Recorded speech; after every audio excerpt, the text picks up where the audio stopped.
Bonjour, je m'appelle Mathilde Tiberghien. Je suis officier de protection pour le Haut Commissariat des Nations Unies pour les réfugiés. J'ai 29 ans et je travaille dans le bureau du HCR à Calais.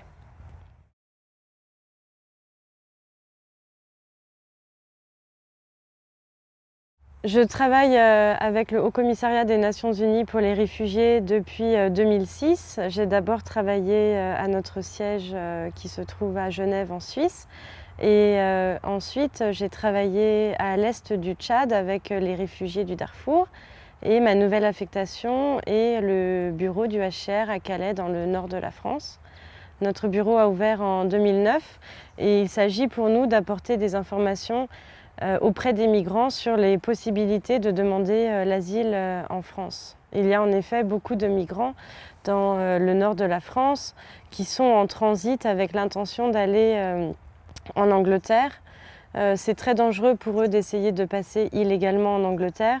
Certains décèdent au cours de ce voyage et le HCR a décidé d'ouvrir un bureau afin de pouvoir les informer des possibilités qu'ils ont de demander une protection en France.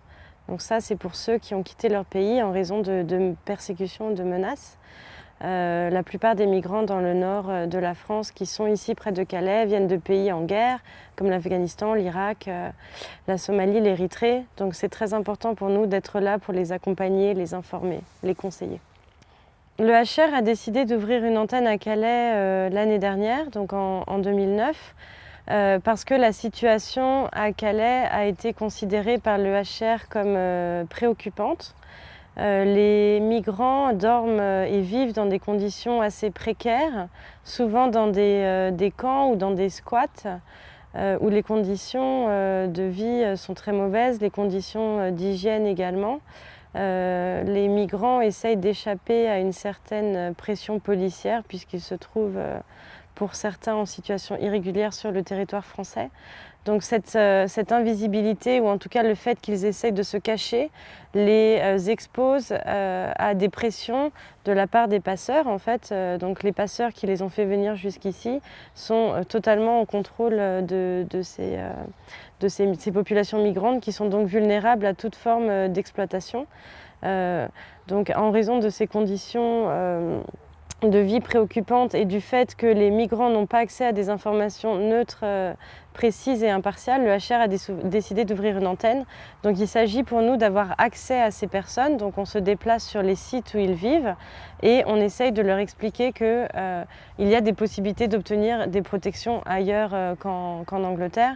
Les passeurs ont tendance à encourager les migrants à aller en Angleterre en leur promettant monts et merveilles, en leur faisant des promesses qui ne sont pas toujours fondées. Et nous, on est là pour leur expliquer aussi qu'il y a d'autres alternatives et qu'en France, notamment, ils peuvent obtenir une protection, la protection de réfugiés.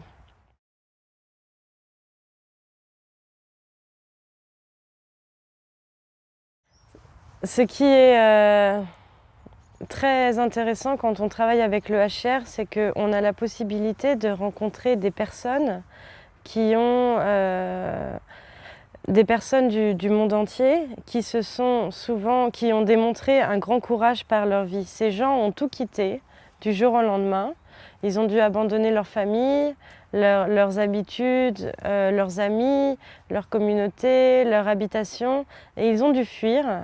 Ils n'ont pas eu le choix, c'est la guerre qui les a poussés, des persécutions liées à leur opinion religieuse ou à leur opinion politique ou à leur appartenance à un groupe ethnique. Et ils ont tout quitté. Alors certains ont dû se déplacer à l'intérieur de leur pays, certains ont dû traverser une frontière et donc se trouvent dans une situation de réfugiés. Et ces gens-là, par leur courage, nous apprennent tellement de choses. J'ai vraiment beaucoup appris à leur contact. Donc chaque jour est différent et c'est grâce à eux, c'est une leçon de vie chaque jour.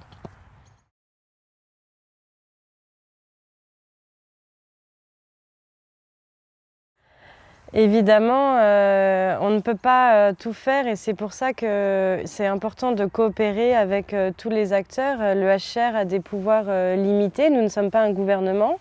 il y a quand même la responsabilité principale de s'occuper des réfugiés, ça c'est avec les gouvernements, donc par exemple l'État français.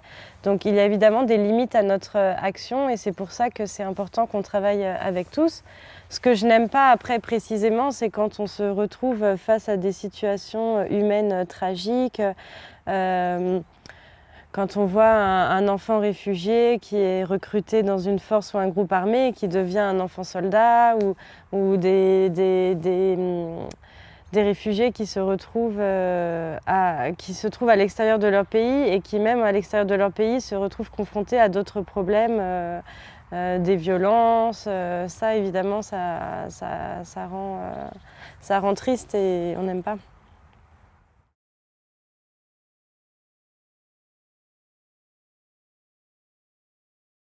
Ce n'est pas un exemple de mon expérience à Calais, mais j'ai le souvenir qu'à l'est du Tchad, dans les camps dont je m'occupais, il y avait beaucoup d'handicapés physiques et certains avaient des difficultés à se rendre à l'école. Et on a, après beaucoup de démarches, pu obtenir des tricycles qui ont fait que les enfants handicapés ont pu recevoir des tricycles. Et la joie que j'ai vue dans ces enfants quand ils ont reçu les tricycles était vraiment très forte. Et ce que j'ai beaucoup aimé, c'est que j'avais fait la promesse à un des enfants quand je suis arrivée qu'il aurait un tricycle avant que je parte. Et ça, c'est peut-être une des seules promesses que j'ai pu tenir parce que malheureusement, parfois, on espère pouvoir faire des choses pour les gens, mais c'est pas possible. Donc ça, sur le tricycle, j'ai réussi et ça m'a apporté une grande joie.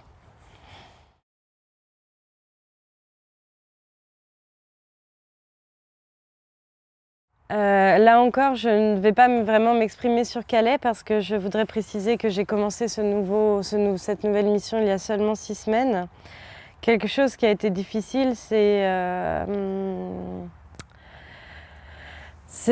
quand on voit qu'il n'y a pas de solution, et parfois il n'y a pas de solution, la plupart des réfugiés n'attendent qu'une chose, c'est de rentrer à la maison.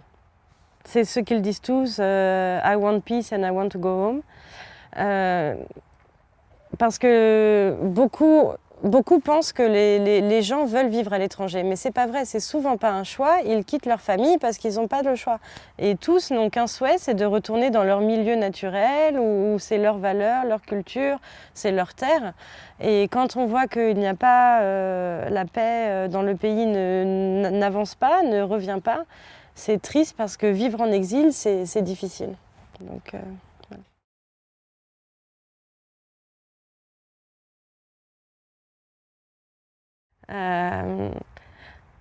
Il y a de plus en plus de pression politique dans les pays occidentaux, en fait, ou des tendances à considérer l'étranger, le migrant comme un ennemi ou une menace. Et ça c'est dangereux. Donc pour le HR, ce qui est important, c'est que le droit d'asile reste un droit, c'est un droit fondamental, parce qu'en protégeant le droit d'asile, on protège tous les droits. On protège la liberté de religion, la liberté d'opinion politique, la liberté d'expression.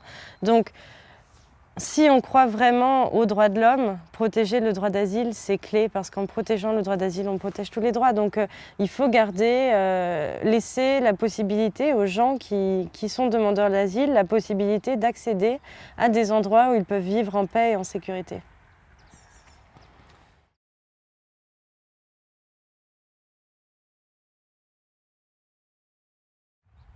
Que les gens qui soient menacés en raison de leur appartenance politique, de leur groupe ethnique, de leur religion ou des autres motifs prévus dans la Convention de 1951 sur la protection des réfugiés, puissent chercher asile dans un pays où ils pourront vivre dans des conditions décentes et de sécurité, et qu'ils puissent retourner chez eux s'ils le souhaitent quand les conditions de paix et de stabilité seront revenues dans leur pays.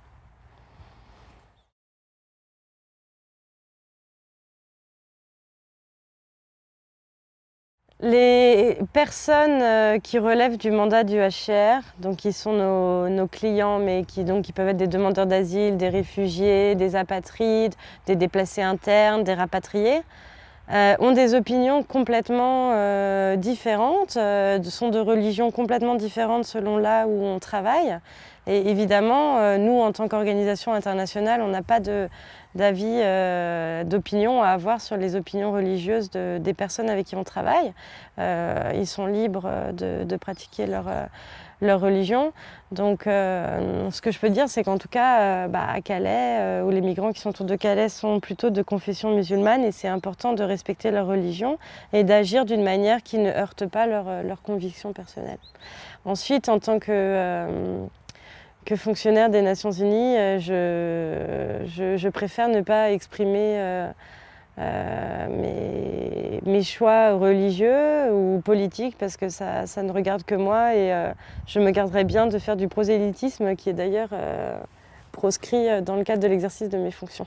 Donc voilà, je garde mes convictions pour moi, mais je crois en tout cas en l'humanité et en la profonde bonne volonté des hommes à faire un monde meilleur.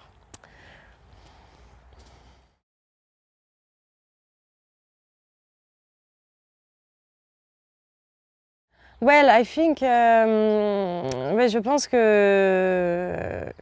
croient en la vie éternelle, mais ce n'est pas une raison d'aller au-devant des dangers. Donc on essaye de leur expliquer les dangers de leur action, notamment dans le contexte ici à Calais. Il y a malheureusement des migrants qui sont morts en essayant de traverser vers l'Angleterre. Et ça, ils doivent le savoir. C'est quand même dommage de quitter son pays, traverser des milliers de kilomètres pour venir mourir aux portes de l'Angleterre.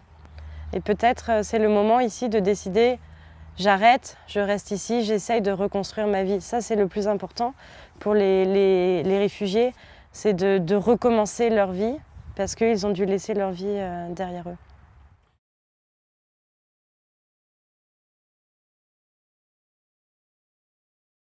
J'ai évidemment beaucoup de respect et de sympathie pour mes collègues de travail.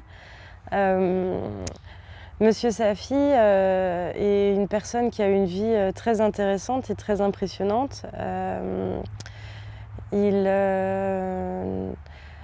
C'est un ancien réfugié afghan en France qui vient d'obtenir la nationalité française, donc c'est désormais un de mes compatriotes. Il a dédié sa vie depuis son arrivée en France à l'assistance aux migrants et aux demandeurs d'asile. Donc c'est évidemment très impressionnant de s'être trouvé dans cette situation et ensuite, une fois qu'on en est sorti, d'aider les autres. Donc je trouve que c'est assez exceptionnel. Et voilà, je ne sais pas quoi ajouter d'autre.